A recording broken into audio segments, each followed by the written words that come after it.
wanachanganya umma na kuelekea kilele cha Simba Day. Wana mchezo pia wa dabi ya Kariakoo, mchuano wa ngao ya jamii. Namna gani ambavyo watu wengi walikuwa wanauliza maswali kama viongozi, nyinyi kwa nini mnafanya hivi? Pengine hofu ikatanda sasa kama mashabiki wa Simba. Nadhani Mkenge ni miongoni mwa watu ambaye ulishuhudia hilo pia. Nikinukuu taarifa ambayo ilitoka jana, kwanza nikwambie tu kwamba sasa hivi mambo ni fresh. Wanasema tunapenda kutoa taarifa kwa umma kuwa kufuatia kikao cha bodi kilichokaa jana tarehe 3, jana juzi inakuwa juzi, kimefikia uamuzi wa kusimamisha matukio yote yaliyotokea awali kuhusiana na baraza la wadhamini mpaka hapo baadaye. Nadhani kikao cha mzee wetu Murtaza Ali Mangungu. Katika kipindi hiki bodi itajikita katika kushughulikia masuala ya usajili, Simba Day, ngao ya jamii na ligi kuu. Kwa kauli moja, bodi inawasihi wanachama wapenzi wa Simba wasimame na klabu yao kuhakikisha inapata mafanikio makubwa msimu huu unaoanza hivi karibuni. Nikwambie tu Mkenge, hii taarifa imetolewa na viongozi wote wawili, lakini juu alikaa pale bwana Magori, mwenyekiti wa bodi, alafu akafuatiwa bwana mwenyekiti wa klabu Murtaza Ali Mangungu. Watu waliuliza, kwani mwenyekiti wa bodi na mwenyekiti wa klabu yupi anabidi akae juu ya mwenzie? Hayo ni maswali kutoka DM ambayo watu hivi. Okay, ngoja nikuulize swali Kaina. Shida ni kukaa pale juu kwa Magori? Sio mimi. Okay. Hivi isije kwamba kabisa jina la Mangungu pale au jina la Magori. Watu wangesema pengine taarifa imetolewa na mmoja, lakini wapo wote tunajua taarifa wameshirikiana, lakini watu wakauliza wadau kutoka DM, sio mimi. Wadau kutoka DM. Kivipi mwenyekiti wa bodi akae juu? Yaani kama ndo mwenye kauli kuliko mwenyekiti wa klabu, yaani au ni maswali kutoka? Basi walikuwa nazungumza kama mwenyekiti wa bodi ya wakurugenzi na makamu wa mwenyekiti wa bodi ya wakurugenzi. Kwa hiyo yule amesimama kama makamu mwenyekiti wa bodi ya wakurugenzi, sio mwenyekiti wa klabu ya upande wa wanachama. Yaani mwenyekiti ngoja ngombe kitu Kaina. Yaani Simba akienda kwenye bodi, mambo ya bodi, mkubwa Magori msaidizi wake. Kwa ina maana taarifa hii kwa sababu imetoka kwenye bodi, kwa ina maana Mangungu amesimama kama msaidizi. Kauli yake sasa iko wapi kama mwenyekiti wa klabu kwamba kuhusiana na hili, je, kweli ametengua yale aliyotangaza pale? Ndio katiba mpya. Sasa ukiona mpaka wanazungumza vile na press release imekuja na yeye hajakanusha, kama tulivyoona mzee wetu Comrade Amos Gabriel Makala. Makala sio unaelewa nini Raymond? Tunaiona ile slogan ya nguvu moja pengine imerejea Msimbazi. Kwanza kabla hata hiyo slogan kurejea Kaina, nafikiri nishai kuzungumza, sio mara ya kwanza sio mara ya pili, kwamba Simba AGM yao ama ayo general meeting mkutano mkuu wanaofanya siamini kama ni muda sahihi sana, kwa sababu klabu ya Simba huwa inafanyaga katikati ya msimu. Yaani AGM inafanya katikati ya msimu. Yaani tathmini ya msimu uliopita inakuja kutolewa katikati ya msimu ambao umeanza msimu mwingine. Nilikuwa na hoji sana hicho kitu, kwa sababu binafsi huwa naamini AGM ni kwamba okay, msimu uliopita tulifanya hichi na hichi na hichi na hichi, tulikosea hapa na hapa na hapa, tunatakiwa kuboresha hichi na hichi na hichi kuelekea msimu unaofuata. Sasa Simba AGM yao wanakuja kuifanya kati msimu mwingine ushaanza. Je, yale ambao wamekosea wanakuwa wamerekebisha njiani? Ama wanajiandaa tena kurekebisha msimu unaofuata? Kwa unaweza kuona timing ya mkutano ambao wanaifanya. Mimi binafsi nitaka kuamini kwamba ni sehemu sahihi ya kufanya mkutano. Msimu umetamatika, kabla ya kuanza msimu mwingine tuna discuss, jamani, tunachotakiwa kufanya ni hichi na hichi na hichi kuelekea huu msimu unaofuata. Sio msimu umeshaanza katikati ndio tunaanza kusema msimu uliopita tulifanya hichi na hichi na hichi, msimu huu bajeti yetu ni hii na tunataka kufanya hichi na hichi. Kwa nafikiri kuna haja kwanza ya kubadilisha muda wa AGM. From there sasa ndo unaweza ukapata kauli moja ambayo ni thabiti. Lakini hapa yani mwanzo, yani msimu umeanza, unataka kusema okay, sasa hivi focus yetu ni ligi, Simba Day na michuano mingine ambayo watashiriki. Je, ni kweli haya mafukuto ambayo yamekuwa yakiendelea yameisha? Ama yalitakiwa kuisha kwanza ndo tuanze msimu unaofuata? Lakini kwa vile AGM yao huwa inachelewa, wanakosa muda wa kuhakikisha wanasuluhisha haya mambo. Kwa nafikiri kwanza tatizo linaanza kwenye muda ambao AGM inafanyika. Ingekuwa inafanyika kabla ya msimu, nafikiri hao wangeyatatua na kuelekea msimu unaofuata wangeanza na kauli ambayo ni thabiti. Lakini sasa hivi ni kama tu watu wameenda cooling break. Yani wameenda kupata hydration break, yani wameenda kunywa maji, wanasubiria kitu kingine ambacho kitatokea. Lakini ingekuwa imefanyika yani kabla ya msimu kuanza na kila kitu kikatatuliwa, nafikiri wanachama, klabu, wachezaji na kila watu ambao wanaji-associate na klabu ya Simba wangekuwa naelewa msimu unaofuata sisi tunaenda kufanya hichi na hichi na hichi na hichi na kwa kauli moja. Lakini hivi ni kama wako mapumziko tu na chochote kinaweza katokea. Na binafsi naamini ni hydration break. Binafsi. Kwa hiyo Mkenya anachokizungumza 22 au 23 anachokizungumza Raymond, kwa hiyo hatuioni hiyo fair ambao wameizungumza kuelekea kwenye hiyo mchezo wa dabi wa ngao ya jamii pamoja na hiyo siku ya Simba Day. Sio kweli yani. Mimi namunga mkono Ray. Tena usiombe mechi wakapoteza mechi Jumatano. Mechi ya dabi. Ngoma inaamka hii. Yani nakuwa mbichi. Wanasema ni kama vile kidonda kijakauka. Nyama ende pale ashinde. Ili azime upepo. Nyama kienda pale akipoteza. Kamnyosha mtani wake chuma 3 hapo kauli moja. Ila ikitokea tu kapoteza. Unadhani nani ataanza kunini au yule ama kuna mtu mwingine? Hapana, unaona katika hili. Mimi ngoja nikwambie kitu. Katika hili kama ikitokea mnyama kaenda kupoteza, sio magoli wala sio Mangungu, mashabiki kutoka nje. Sio, umeelewa? Mashabiki kutoka nje. Ngoma itaanzia huko hiyo. Watamshambulia nani zaidi unahisi? Ndio maana nimemuuliza nani unahisi ataenda kuangushiwa. Unafikiri hapo Mangusilo nani? Mangusilo mzee wangu Mangungu. Na ngoma yake hiyo. Lakini Kaina kwa uchache sana. Kadri siku ambavyo zinaenda nafurahia kuona uelewa wa wanachama wa klabu ya Simba na watu ambao wanafuatilia mpira kwa ujumla hapa nchini Tanzania. Taratibu wanaanza kuelewa mchele ni upi, chuya ni zipi. Na taratibu wanaanza kuchambua. Nafikiri baada ya yale mashambulizi ambayo yalitokea baada ya magoli kualikwa na media fulani kufanya mahojiano, lakini pia Murtaza naye baada ya kufanya mahojiano uliona kama kuna vipresi vinafanyika na watu walikuwa wanaonekana wako wapi. Taratibu mafuta yanaanza kujitenga na maji, lakini ikitokea ghafla tumekuwa tukizoea kwamba kulaumiwa wanalaumiwa magoli, lakini kwenye ile Mangungu of course Mangungu, lakini baada ya yale matukio ambayo yalitokea ile siku ya juzi tayari watu wameshaanza kuoji pia upande wa magoli. Sio kwamba Mangungu peke yake, hata upande wa bodi ya kurugenzi kwamba na wenyewe kuna clips zinasambaa anasema na sisi tunaanza kuwaza pengine nao tuna wasiwasi nao, pengine ni wahusika. Kwa nafikiri taratibu ukweli utakuja kujulikana nani anapigania maslahi ya klabu ya Simba na nani anapigania maslahi ya vitu ambavyo sisi hatuvijui. Event Matukio yupo live anakuambia kwamba Simba ataendelea kujenga timu kila mwaka. Yaani kwa namna hii migogoro ambayo inaendelea na hisi nimemuelewa kwamba Simba ataendelea kusema anajenga timu kila mwaka. Na hii inaenda kudhihirisha kwamba unamtafuta mchawi nadi wakati mchawi ni yupo ndani kwako ama ni wewe mwenyewe.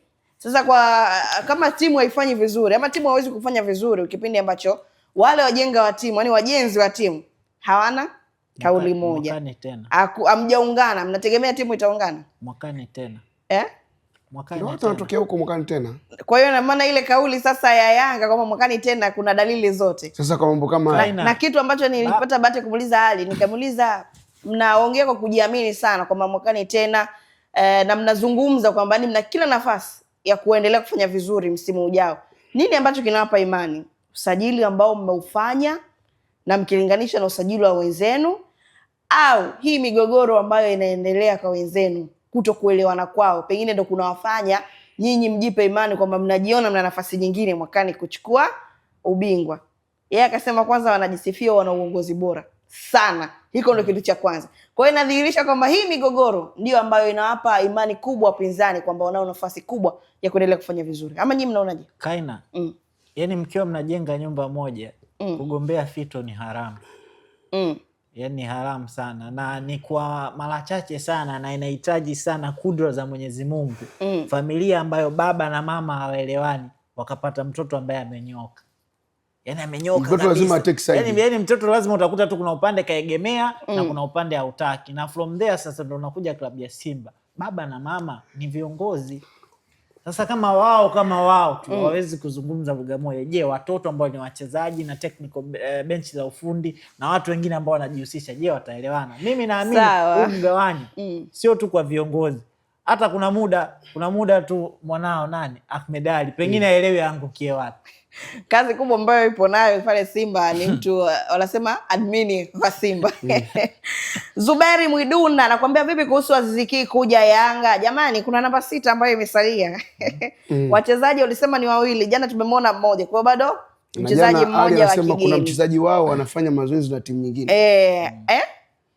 Kuna mchezaji wao anafanya mazoezi na timu nyingine. Na kwa taarifa tufupi, Kaina, kuna mchezaji ambaye timu yake itacheza mchezo wa kirafiki hivi karibuni, yeye hatocheza. Nani wewe? Na anahusishwa. Kwa sababu kuna swali hapa la Dickson Today anakuambia vipi kuhusu tetesi za usajili Yanga? Kwa na maana wenyewe wana pressure kufahamu jamani, nani huyo? Angalie michezo ya timu ambao wao wanahusishwa kumchukua mchezaji wao, na angalie kama huo mchezo wa kirafiki unaofuata atacheza. Kuna mchezaji anahusishwa sana, inasemekana dili tayari, kila kitu, mambo yamekamilika, na yupo kwenye timu nyingine na anafanya mazoezi vizuri tu. Na ukitaka kuamini hilo, yule aliyetambulishwa namba 6 kavaa jezi namba 8 jana. Kwamba namba 6 ipo namba 6 imetengwa, imewekwa pembeni. Jamani, hii na mtu wake. Sasa huyo ambaye atakuja kuivaa jezi namba 6 nani? Tusubiri. Pazito jamani. Sawa. Tukiendelea kubaki kwa Steve Barker, yeye amechekelea mara baada ya Neo Maema kurejea tena Simba. Hatimaye Simba na Mamelodi wamesaini tena mkataba wa mwaka mmoja kwa mkopo, ambao tunafahamu Neo Maema ipo kwa mkopo kutokea Mamelodi Sundowns, lakini inaashiria kwamba tunaendelea ama tutegemee kumuona tena Neo Maema kwa upande akisalia Simba Sports Club. Ulizungumza Mkenge kwamba unaona dili la Maema na klabu limekuwa halina uzito kama ilivyo Maema na Mwalimu, kwamba Mwalimu anaonekana na uhitaji mkubwa wa Maema kuliko klabu inavyoonekana kumhitaji sana Neo Maema. Ni maamuzi sahihi kwanza kwa upande wa Simba kumrejesha tena Neo Maema kwenye mpango wake? Iko nusu kwa nusu. Ni maamuzi sahihi kwa Mwalimu. Unajua Mwalimu ndio ambapo unajua mpira wa kileo Kaina. Mwalimu ndo kila kitu. Yeye ndio anataka timu yake, anaiset timu yake katika namna ipi na anataka icheze katika namna gani. Mwalimu kumtaka Neo, anaona ni mtu ambaye anarahisisha kazi zake kiwanjani kwa asilimia kubwa. Kwa muono Mwalimu, kwa sababu kuna muono Mwalimu afu kuna muono wa mashabiki na kuna muono wa viongozi. Kwa ninachokitaka kwenda ukicheza kiwanjani, Neo anakitafsiri vizuri. Nikimpata Neo nikamuunganisha na huyu, tukamweka na huyu, kiko ambacho tunakipata. Watu ambao waliopo nje wakitazama na huyu mbona hatoshi? Lakini kwa Mwalimu anatosha. Ila hata kwangu mimi Neo, mimi mwenyewe namuona yupo 60 kwa 40. Yaani sio mzaji mbaya, lakini pia sio mzaji mzuri. Kwa nafasi tukitazama pale Simba, kwa upande wa eneo la kiungo kuna Neo Maema na Clatous Chota Chama, wote wakizitumikia namba 10 mabegani. Raymond, unadhani inatosha ama ukilinganisha na namna ambavyo mahitaji ya msimu, unadhani Neo pamoja na Clatous Chama wanatosha?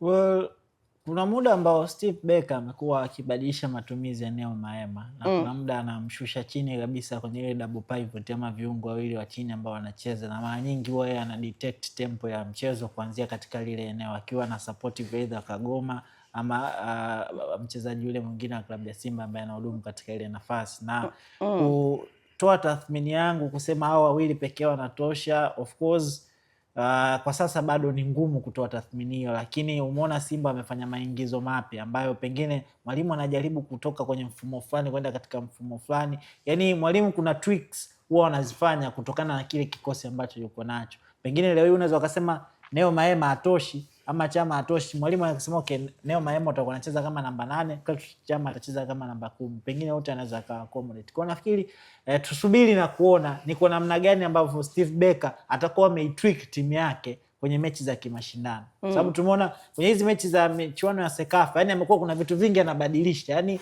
ni kama bado anajaribu vitu vingine ambavyo anaweza kavifanya, lakini bado hatujapata ile clear plan kwamba kuelekea msimu unaofuata na wachezaji ambao wameingia katika hili dirisha kubwa anaenda na plan gani. Huyo Chama ambaye tumekuwa tunamzungumza vizuri msimu uliopita, kwenye hii michuano hajafanya vizuri, lakini hiyo ndio itatuambia kwamba hatofanya vizuri kwenye ligi.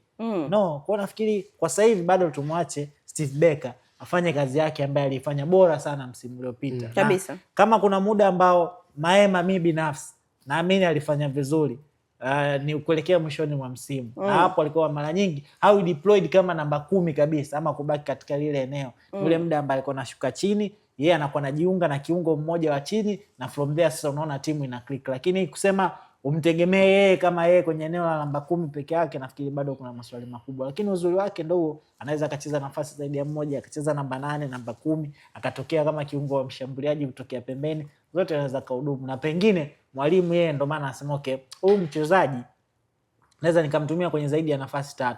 Lakini pia ni mtu ambaye tayari nishafanya naye kazi. Kwa hiyo sio riski tena kurudi naye, kwa sababu najua uwezo wake, najua ni sehemu gani ambayo tayari anaanza kuthrive. Na ukiangalia na fomu ambayo alikuwa nayo kuelekea mwishoni mwa msimu, nafikiri deal hilo lina make sense. Na wakati huo Clatous Chama ametangaza kustaafu rasmi kuitumikia timu ya taifa. Pengine labda hii inaweza kumpa uhuru wa kuwa kutenga muda mwingi sana sasa hivi na Simba. Pengine inaweza kachangia kumuona Chama mwingine bora zaidi kwa upande wa wekundu wa Msimbazi Simba. Nafikiri kadri ambavyo siku ambavyo zinaenda Kaina, wewe unaanza kujua mwili wako unaweza ukaenda kwenye yani mpaka sehemu gani. Yani wewe ukijivuta unaona kabisa kuna sehemu fulani sasa hivi natakiwa nipunguze vitu fulani na fulani na fulani. Nafikiri jana ulikuwa unaona kuna watu hapa tulikuwa nawaambia hawataki kutumia vinywaji vyenye aina fulani ya vitu kwa sababu ya umri ambao wako nao. Sasa ukimwangalia Clatous Chama sio miaka 20, yule ni mtu ambaye ana 30+ years. Yes. Kwa hiyo kadri ambavyo siku zinaenda anaangalia okay, mwili wangu mimi ambavyo nafanya mazoezi na jinsi ambavyo nahitaji kutoa kwa 100%, je, niko eligible ama nitakuwa kwenye ule ubora ambao nautaka nikicheza mechi nyingi zaidi, ama nikijipunguzia kutokana na umri ambao naenda. Na madaktari wanasema hakuna mtu ambaye anaujua mwili wake vizuri kama mtu mwenye mwili mwenyewe. Kwa hiyo pengine daktari anaweza nakushauri hivi, lakini wewe Kaina ukikaa hivi na daktari, mimi hapana, mimi ndo naujua mwili wangu. Kwa nafikiri Chama anajaribu kujipunguzia mechi zile zingine za timu ya taifa ili Simba wamuenjoy Chama.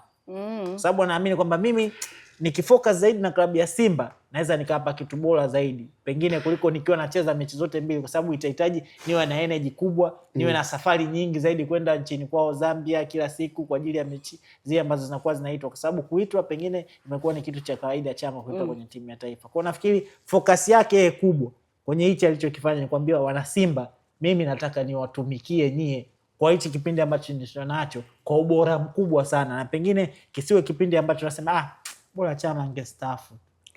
Sawa bwana, sisi tumezungumza mengi sana.